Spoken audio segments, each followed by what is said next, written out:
تشرفنا هذا اليوم بزيارة وفد سلطنة عمان الشقيقة برئاسة معالي وزير النقل والاتصالات في سلطنة عمان إلى مشروع ميناء الفاو الكبير.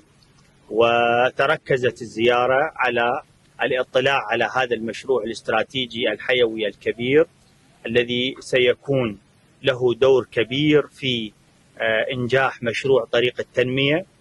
وأطلعنا معالي على نسب الإنجاز والمناطق المخصصة لإنشاء وبناء المدن الصناعية والاقتصادية، وكذلك ساحل البحر السياحي والمدن السكنية التي ستكون ضمن منطقة الفاو، التي من المقرر أنها ستكون أكبر مدينة صناعية واقتصادية في الشرق الأوسط.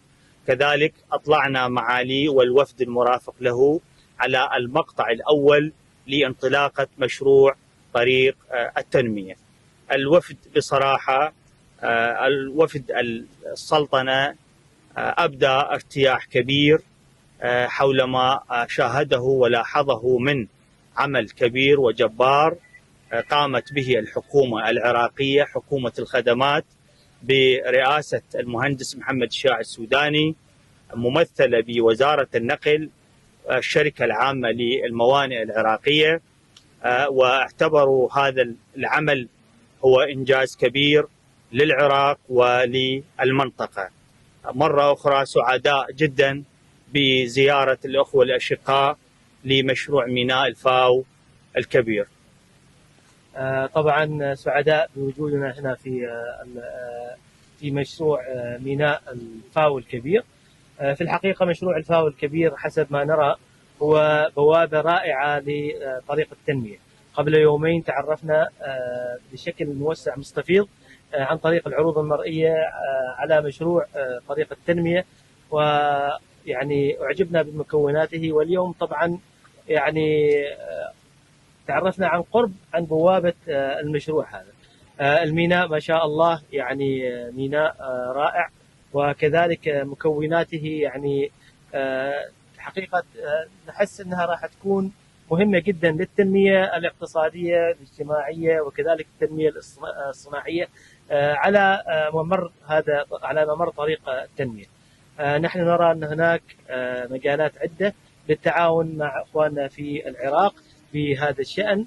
هناك تجارب مهمة جدا ممكن أن نعمل على تنميتها بشكل مشترك.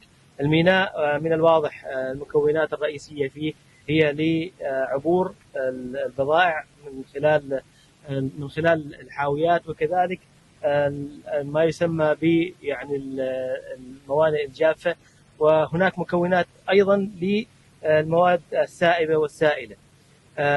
هو في الحقيقة في تفصيله كميناء ميناء يعني يبعث على أو نحس من خلال مكوناته أنه راح يعني يكتب له النجاح.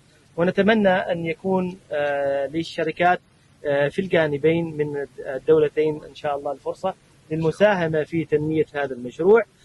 نعتقد أيضا أن المشروع يعني كبداية هو بداية جدا طموحة، وبداية يكتب لها التوفيق والنجاح، خصوصا لما يشهده العراق حاليا من تنمية اقتصادية شاملة. أشكر مرة أخرى أخي معالي وزير النقل على الاستقبال. أصريت شخصيا على الحضور والانتباه إلى تفاصيل مشروع طريق التنمية بعد أن قرأت عنه وبعد أن سمعت عنه بعيدا عن المشهد. واليوم نحن قريبين جدا من المشهد مع أخواننا في السلطنة، ونتمنى إن شاء الله التوفيق والنجاح لهذا المشروع.